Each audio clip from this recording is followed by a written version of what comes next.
ஷண்முக பாண்டியன் நடிப்பில் ஜூன் மாதம் தியேட்டர்ஸில் ரிலீஸ் ஆன படம் தான் படைத்தலைவன். இந்த படத்தோட ஓப்பனிங் நல்லாவே இருந்தது. ஆனால் படத்துக்கு அதுக்கப்புறம் கலெக்ஷன் டவுன் ஆகி ஆவரேஜான மூவியாக மாறி இருக்கு இந்த படைத்தலைவன். படைத்தலைவன் ஒரு ஆவரேஜான மூவி. படைத்தலைவன் படத்தோட டிஜிட்டல் ரைட்ஸை இந்தியாவில் அமேசான் பிரைமோ ஓவர்சீஸில் 10 கோட்டா தான் வாங்கியிருக்காங்க.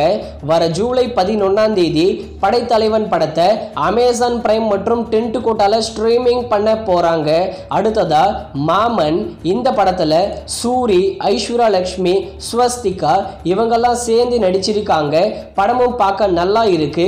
மாமன் தமிழ்நாடுல 50 crore, வேர்ல்டு வைடா 55 crore கிட்ட கலெக்ஷன் பண்ணி மெகா பிளாக் பஸ்டர் ஹிட் ஆகியிருக்கு. மாமன் படத்தோட டிஜிட்டல் ரைட்ஸை ZEE5 தான் வாங்கியிருக்காங்க.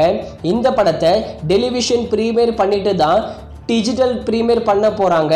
ஆகஸ்ட் 15 மாமன் படத்தை ஜி தமிழ்ல ஸ்ட்ரீமிங் பண்ண போறாங்க.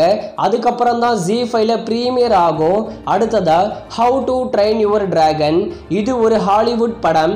ஹாலிவுட்ல இந்த படம் ஒரு மெகா பிளாக் பஸ்டர். படமும் நல்லா இருக்கும். விஷுவல் வேற லெவல் பண்ணியிருப்பாங்க.